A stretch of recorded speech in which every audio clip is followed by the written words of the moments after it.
دنیا میں لگ بھگ 260 ممالک ہیں اور ان میں سے ایک ایسا ملک بھی ہے جو روس سے کم از کم 10 گنا چھوٹا لیکن جس کا نہری نظام روس کے نہری نظام سے 3 گنا بڑا ہے۔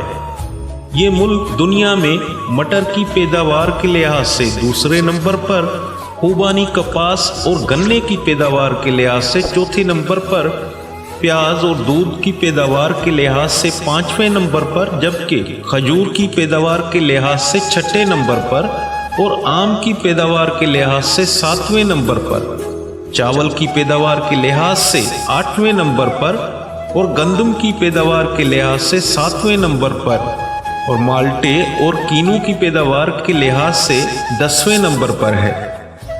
ناظرین، یہ ملک مجموعی زرعی پیداوار کے لحاظ سے دنیا میں 25ویں نمبر پر ہے۔ اس کی صرف گندم کی پیداوار پورے بر اعظم افریقہ سے بھی زیادہ ہے اور بر اعظم جنوبی افریقہ کی پیداوار کے لحاظ سے تقریباً برابر ہے۔ یہ ملک دنیا میں صنعتی پیداوار کے لحاظ سے 55 نمبر پر ہے، کوئلے کے ذخائر کے اعتبار سے 4تھے نمبر پر اور تانبے کے ذخائر کے اعتبار سے 7ویں نمبر پر ہے۔ سی این جی کی اگر بات کریں ہم تو سی این جی کے استعمال پر پہلے نمبر پر ہے۔ اس ملک کے گیس کے ذخائر ایشیا میں 6 نمبر پر ہے اور یہ دنیا کی 7ویں بڑی ایٹمی طاقت ہے۔ لیکن سب سے حیرت انگیز بات یہ ہے کہ یہ ملک نااہلوں، بے ایمانوں، ملک فروشوں، لوٹوں اور لٹیروں کی پیداوار کے لحاظ سے پہلے نمبر پر ہے اور اس ملک کا نام ہے پاکستان، جہاں میں رہتا ہوں اور آپ رہتے ہیں۔ ناظرین، یہاں کے لوگ کسی نیک، ایماندار اور صالح قیادت کو منتخب کرنے کے بجائے بار بار کرپٹ اور دھوکے باز سیاستدانوں کو ہی ووٹ ڈالتے ہیں۔ یہاں گزشتہ 40 سالوں سے مہنگائی میں مسلسل اضافہ ہو رہا ہے، لیکن لوگ بھوکے رہ کر بھی انہی کرپٹ سیاستدانوں اور پارٹیوں کو ووٹ دیتے ہیں، جس میں میں بھی شامل ہوں، جو ملک کو تباہ کرنے میں برابر کے شریک ہیں۔ ان میں میں بھی شریک ہوں۔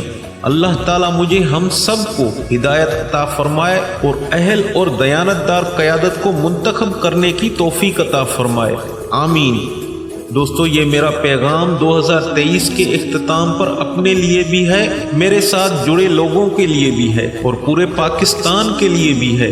اگر آپ ملک کو بدلنا چاہتے ہیں تو آپ کو اندر سے تبدیلی لانی پڑے گی، اپنی سوچوں کے اندر تبدیلی لانی پڑے گی، تب ہی جا کر اتنا بڑا اثاثہ ہوتے ہوئے بھی اتنی معدنیات، اتنی اللہ پاک نے ہمیں نعمتیں دی ہیں تو ہمیں پوری دنیا پر حکمرانی کرنی چاہیے تھی، لیکن آج ہم سب ذلیل و خوار ہو رہے ہیں۔ کس وجہ سے؟